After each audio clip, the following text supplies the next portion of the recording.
Hello and welcome, developers. My name is Shay, and this is another episode of Shay Develops. Today, we're going to be talking about the inner class in Java.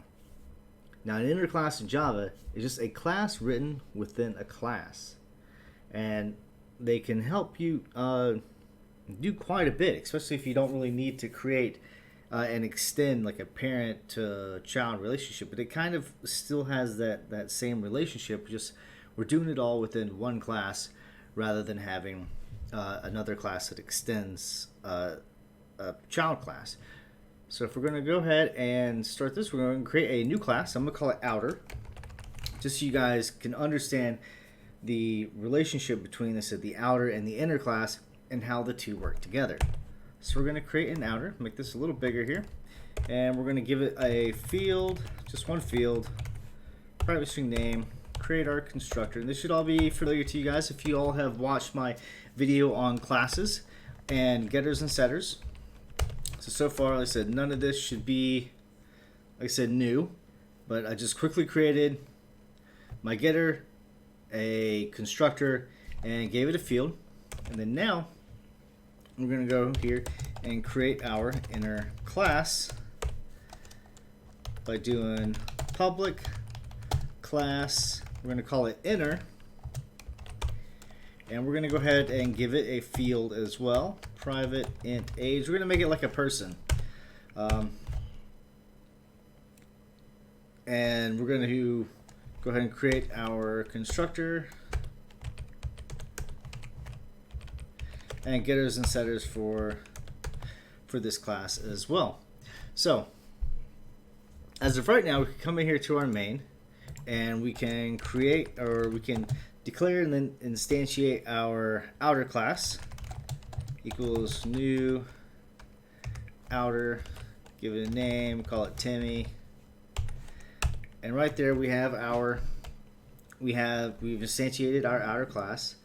But then we could create our, so if we wanted to create our inner class, we need to use outer.inner, and we're going to do outer inner equals new, or I'm sorry, actually outer.new.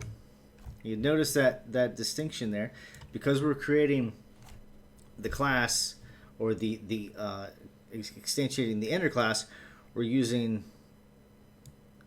creating this class first, instantiating this class first, and then now we're using that class to instantiate our inner class. So .new, we call it inner, and it needs an age. Timmy is 12, right? And then now we've created and then instantiated both of our classes, and now we can use stuff. So if we were to come in here and create a public void, we'll just call it print info, where we wanted to print some information about our class. We could do, or about the class that we've created. Just come over here, s out, and we can do name is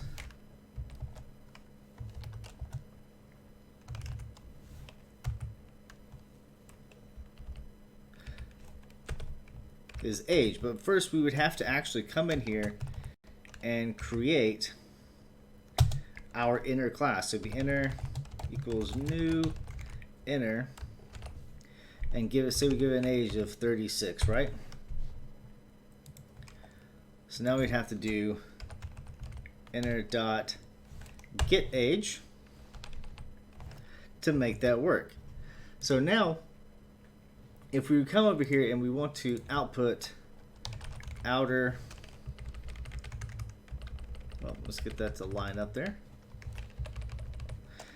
Outer dot print info and output the data that we created. Even though we've instantiated our inner class to be age 12, it's going to, whenever we print this info, it's going to instantiate it here and give this this outer class is going to give the same name. State name is going to stay Timmy, but now Timmy is going to be 36 rather than 12. So let's go ahead and run this so you guys can see how that works.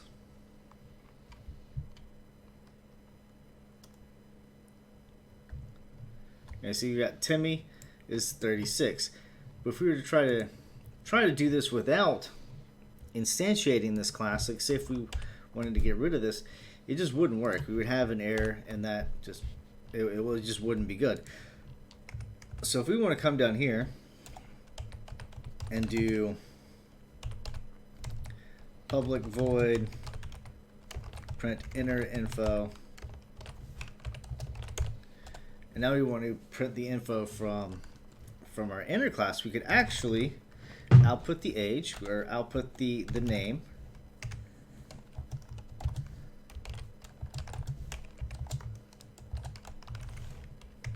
and that would give us, so we do outer inner dot print inner info. That would make our Timmy age 12. So you can see the difference between those two. That's in how we can access our inner and or outer and inner methods within the two classes. But if we were to create this and turn this into private, now private, if you remember on our access modifiers page, that means it's only accessible in this class right here that we're working in within our outer class. So if we come back here into main, we now have some errors here. So let's go ahead and comment out these errors. And that means that the only way to instantiate the class is within the outer class that the other class is in. So we'll go ahead and run this again. We'll now see that Timmy is back to 36, as you can see here. Now there's other ways that we can use our inner classes, and one is allowing it to be a static.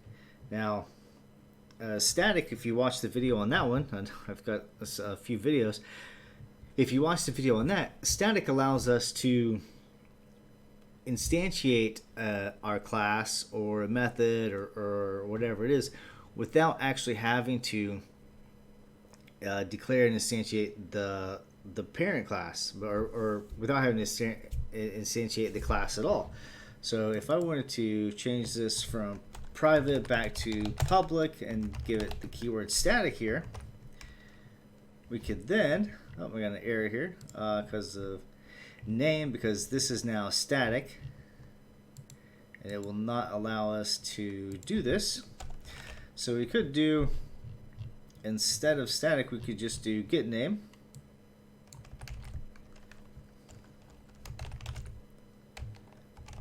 which it does not like, so we'll have to do outer. Nope, doesn't like that either. So the only other way to do this is to instantiate our other class, outer equals new outer, and give it a name. We'll call this Tammy.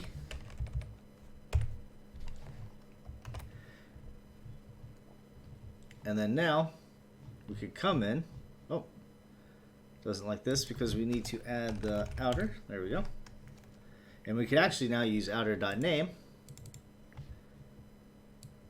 rather than having to get the name, because we are within the same class, and it is private, so it allows us to have access within the class. And since the inner class is within the outer class, this still works and works fine.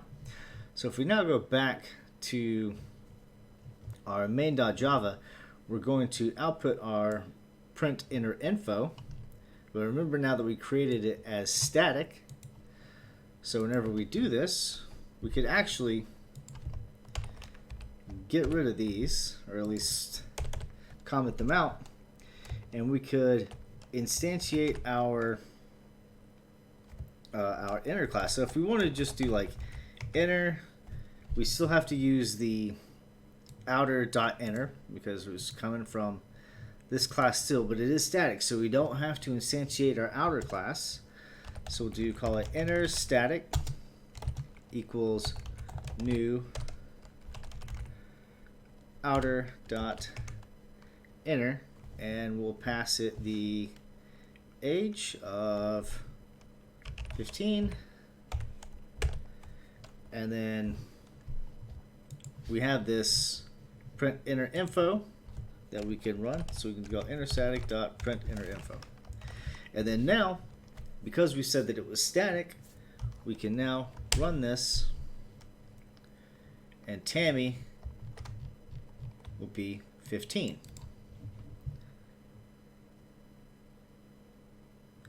Alright, so hopefully you guys are understanding that. Let's see if if you're having some issues, feel free to watch this video again. Go back and watch some of my other videos on classes and statics. They're the static keyword and access modifiers. Hopefully those can help you out as well. And like I said, there's still a bit more to learn as far as whenever it comes to inner classes. There's also an anonymous inner class that we're going to take a look at in another video, and there are method local inner classes as well that we're also going to take a look at in an upcoming video as well. But I just wanted to give you guys, like I said, a quick rundown on inner classes, how they work, show you that they can be useful if the right scenario presents itself. And I said, hopefully you guys have learned something. All right, but until the next video, you guys are awesome.